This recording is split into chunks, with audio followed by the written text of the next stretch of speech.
hay pensamientos nacionales porque sobre todo hay pensamientos que se interrogan, que tratan de resignificar, de transformar lo que es la historia argentina.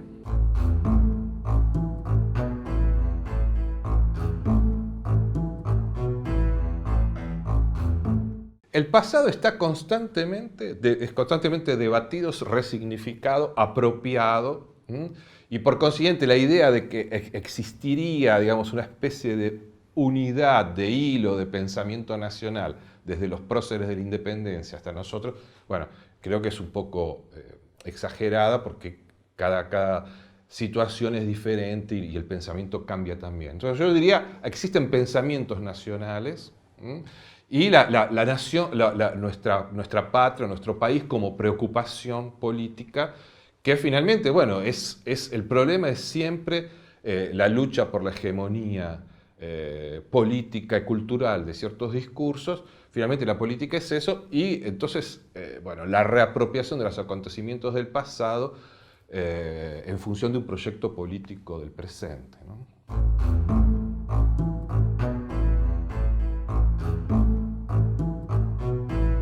Ese acontecimiento fundacional que la independencia fue reapropiado por diferentes corrientes de pensamiento y cada uno lo va a interpretar de diferente manera. Entonces decir que la independencia fue esto o aquello es muy difícil porque incluso sus propios protagonistas lo vivían de diferentes maneras, tenían conflictos entre sí, no es lo mismo Moreno que Saavedra, no es lo mismo Laprida que Monteagudo.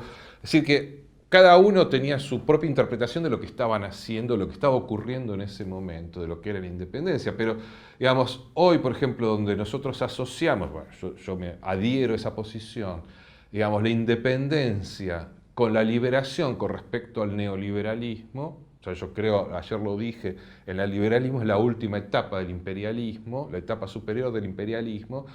Yo estoy convencido de eso y creo que justamente que la Argentina precisa realizar una nueva independencia. Porque llegamos a la curiosa situación, a mi manera de ver, en que ya no son tantos otros estados-naciones que dominan a los pueblos periféricos, sino las multinacionales que van a dominar a los propios estados. O sea, finalmente, ¿qué es esta idea de neoliberalismo? De decir que los estados no tienen derecho a regular la economía, el intercambio. Quiere decir que, bueno, que los estados son las multinacionales los que van a establecer las reglas de la economía mundial. Desde este punto de vista, entonces, la nueva independencia, nosotros rescatamos la independencia de 1816 como un episodio de liberación con respecto a una dominación imperial que por supuesto no tenía nada que ver con el capitalismo, la dominación capitalista era una dominación de otro tipo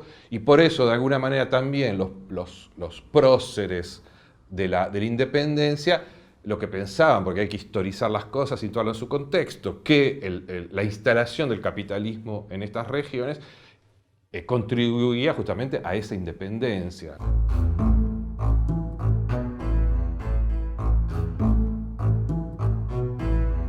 Yo creo que la política no se puede separar de un relato, de una narración, o sea que toda política supone, o sea que hay una fórmula que me gusta utilizar, es cómo hacer pueblos con relatos, es decir, que los pueblos crean relatos, pero los relatos también crean pueblos.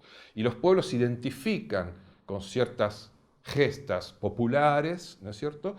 Y cada política es un relato y el problema es eso, es decir, cuál va a ser el relato con el cual se va a identificar un pueblo, ¿no es cierto? Entonces, bueno, hubo un momento en que el pueblo argentino se identificó con el relato neoliberal. Es decir, es así. O sea, que es un relato que tuvo su eficacia por una serie de factores. Eso penetró en la población y fue aceptado por la población. Bueno, y en parte este proceso no es solamente salir de un modelo económico, es también lograr que el pueblo deje de identificarse o se identifique con otro tipo de relato. Entonces, yo estoy de acuerdo con que existen identidades que el pueblo va creando los movimientos sociales, van creando constantemente, se van recreando. O sea, no una identidad en el sentido de algo esencial que existe desde siempre o existe desde momentos fundacionales como la revolución de independencia, sino relatos que se van creando a medida que avanza la historia y con los cuales el pueblo se va identificando y que incluso hace que haya un pueblo en la medida que haya ese relato. Y desde el momento que hay un relato que es político, hay un antagonismo.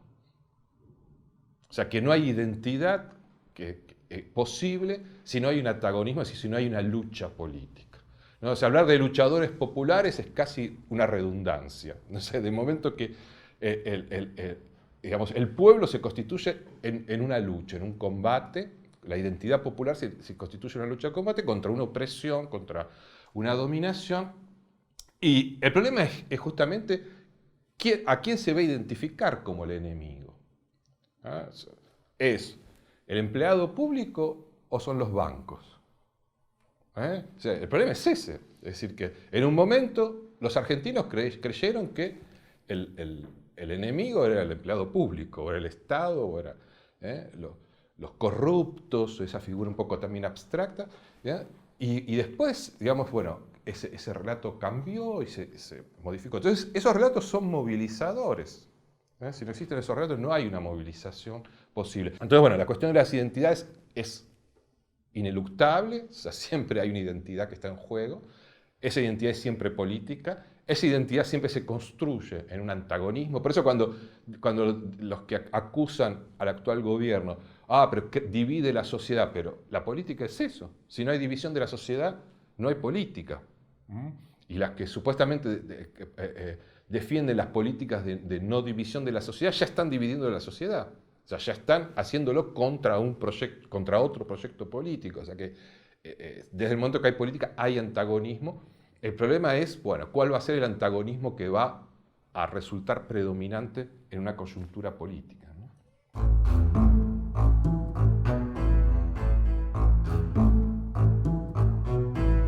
Me parece que, bueno, uno de los graves problemas de Argentina es que la concentración de la tierra cultivable se agravó con respecto, o sea, nosotros hablamos de la oligarquía, seguimos hablando de la oligarquía del principio del siglo XX, pero la concentración de tierras cultivables en manos de unos pocos es más grave hoy en día de lo que era a principios del siglo XX. Es decir, hay grupos, yo ayer daba el ejemplo de la charla, los Alza-Gonzúe, que fueron los oligarcas, los terratenientes más poderosos en términos de extensión de tierra en la Argentina a principios del siglo XX, tenían 411.000 hectáreas de tierra. Actualmente, un grupo como Cresut tiene más de 470.000 y tiene otras no sé cuántas miles de hectáreas en reserva, ¿no? O sea que el modelo de concentración agraria que afecta a los pueblos primitivos y el modelo de acaparamiento de la biodiversidad, de los granos, que justamente expoliando esos pueblos originarios que durante siglos hicieron injertos entre plantas para crear granos. Como todos saben, el maíz no es algo que se encuentra en estado silvestre, el maíz fue inventado por los pueblos originarios que crearon una planta, un grano mucho más nutritivo, ¿no? Todo ese trabajo de siglos de los pueblos originarios está siendo apropiado por un pequeño grupo de industria capitalista que concentra a nivel mundial la venta de granos. O sea, hoy 3 grupos, Monsanto, DuPont, Pioneer y Syngenta, concentran el 53% de la venta de granos en todo el mundo. O sea que ya no estamos hablando de la oligarquía local de Argentina, estamos hablando de una oligarquía mundial. O sea que estamos ante una situación gravísima que amenaza el futuro alimenticio del planeta, de la humanidad.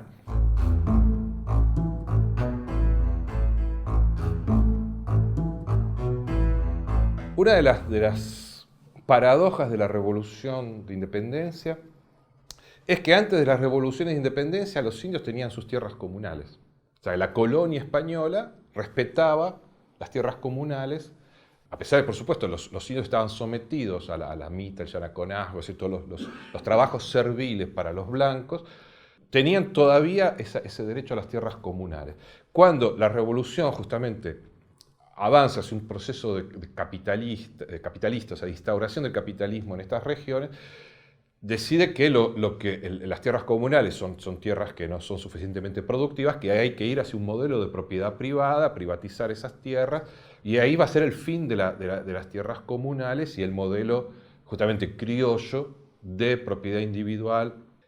Me parece interesante que hoy, algo bueno que Mariátegui ya había teorizado, ¿no? en los años 20, o sea, que hoy vuelva a plantearse el debate sobre, o sea, esa vuelta a la comunidad, de la comunalidad de la tierra, que es una alternativa, como vos dijiste, bueno, lo de Bolivia.